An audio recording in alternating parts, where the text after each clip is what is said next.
morning, you beautiful people. So we came out and we slept in this old police station. The farmer doesn't know why he renovated it yet and what he's going to do with it, but he fixed it up from old photos that he found. This is about 100 years old. No water or bathroom facilities or anything like that. This is on the edge of Damara land, one of my favorite places in the world. Very dry normally, but today it's lush and green and just amazing. We slept on the farm of this German couple, a friend of my wife's, and we was welcomed so warmly. This is just an incredible morning.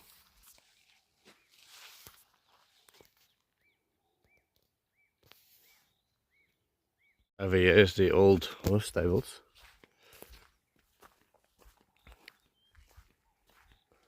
See if we can see something cool. They found so many treasures in here. Old shoes and bits and bridles and what's. And then behind there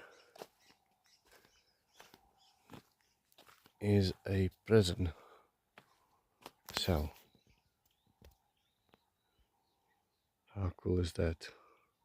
As I was lying awake last night pondering my ponderings, I was thinking that this land goes for about $2,500 a hectare. $2,500 a hectare is not a lot. The big problem is the smallest pieces of land you get is 4,500 hectares. The government doesn't want land to be cut smaller than that. It's a huge mission to take a existing farm and cut it into small pieces. So you're looking at about 12 to 15 million Namibian dollars for a farm, which is quite a bit of money for us. But I was thinking, there is so many people in Namibia that would like to farm, but just simply can't afford to buy a farm. And then once you buy the farm, then you also have to stock it with animals. So what if you could get financing to put down on a farm and then rent out small pieces of land? Those farms that we live on, those 5 and 10 hectare pieces of land, if I had 100 of them and I could rent them out for $1,500 a month, for argument's sake. First of all, I would pay the farm off in 4 years, and second of all, I would give 100 farmers, 200 farmers, the opportunity to farm on a small piece of land, a relatively small piece of land. But if you use permaculture, then it becomes viable to farm on a small piece of land. There's so many things that you can do with permaculture that you can't do with regular farming.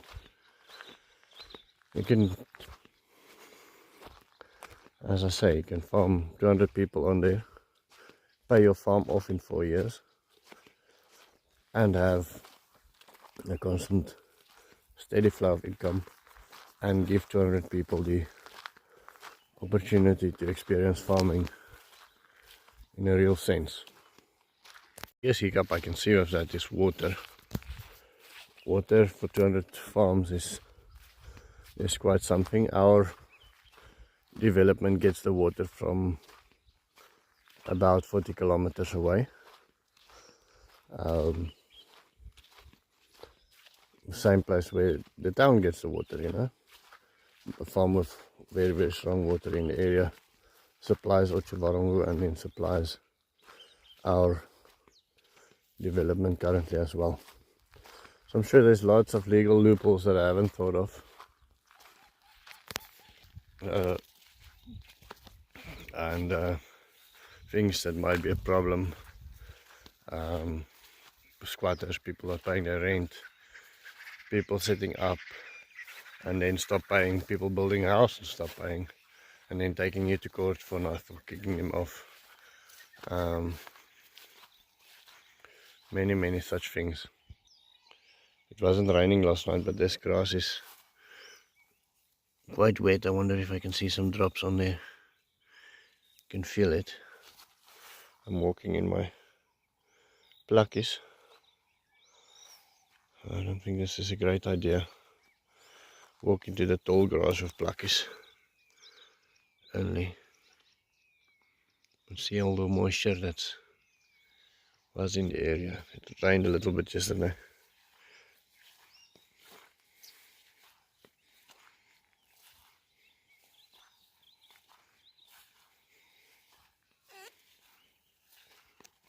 My father spoke about how much nicer it was to go for a walk in the morning in Namibia versus South Africa. Because in South Africa you get wet. In the place where we lived in any case, during the summer months. And in Namibia, most often when you go walking, you walk into dry grass. There's no moisture in the air. There you go. So here you can see some flooding came through. There was a giant fire that ran through this farm. It burned off about 50 square kilometers all the way from town to this farm. This farm is 4,000 something hectares. Burned off down 90% of this farm. It wasn't stopped from all the way from Korigas to here. Everything burned down, and only on this farm they could manage to stop it. The other thing that could hinder a farming enterprise like that is drought. This farm looks green now, but during the drought years they had 6 years of no rain, and it's just these white plains covered in white stones, and there's not a single blade of grass that you can find. Now this is a drier area than we are. This is much drier than Otjiwarongo. It's lush and green and fantastic now, but it doesn't always look like this. There's many years where you just see dry rocks lying on a dry surface without a grain of grass.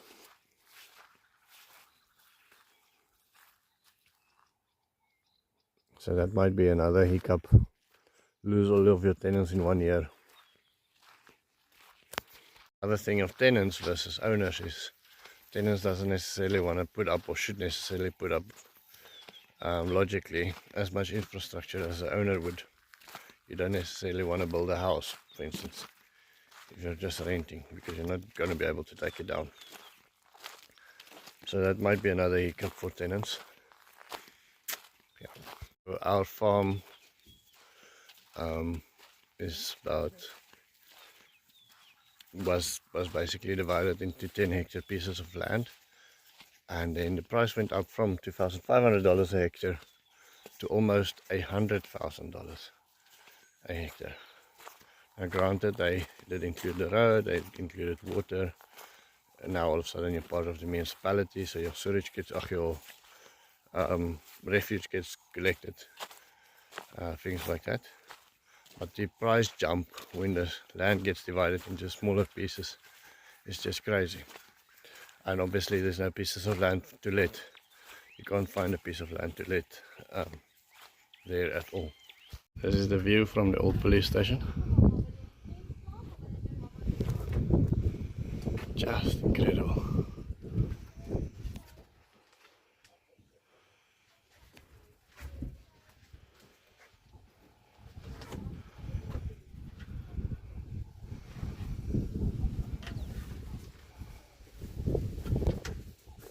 Looking from the police station where we sleep, this is the view. Just zoom out a little bit. You walk out of the bushes and you see this big wild fig. Come on here. That's my party going there. There's a little fountain. Loads of fish inside. Then just on the other side of the tree, this is so much in the middle of nowhere. So in the middle of nowhere. Look out, how cool is this? Wild fig, and the water constantly running through its trunk. There it says, he says it's running the whole year. See if I can find a small school of fish. There was a small school of fish in here a couple of minutes ago. Somewhere, can't find them now. Oh, there they are. There it's still in the sun. Walked up about 50 meters up the creek, up the fountain. I want to show you this special thing here. Slowly but surely. Check out this python on the rock.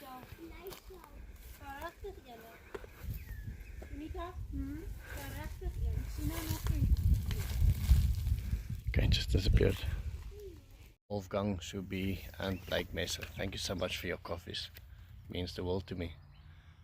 We are back on the farm, as you can see. The sun is just about to set. I came and sat outside on a rock to edit my video a little bit. And what an incredible week it's been. On Thursday I was spending the whole day. We have a construction site in Ochu now. And spending my whole day there, came back. And I was violently ill the whole night. Friday I spent in bed. And then I said to my wife, I don't know if this weekend's gonna happen. We went to the friend's place. It's a lady that she knows from the horses. A lady that grew up in Bavaria, so real German. So I had to sharpen up my German this weekend to speak to her mother. She can speak a little bit of English and Afrikaans, but she understands Afrikaans, doesn't speak any English. But her mother doesn't speak anything other than German, so I would have to search, how do you say this, and then read it to her and then try to understand what she says back. It was quite nice. But in any case, Saturday morning got up, felt better, drove there, and wonder by wonder I'm completely healed. I feel like a $1,000,000 now. So that's wonderful. Tomorrow I'm gonna post some more permaculture content. I hopefully will have a very productive week on the farm and in the township. Thank you all for watching my videos, and I hope you have had a blessed weekend.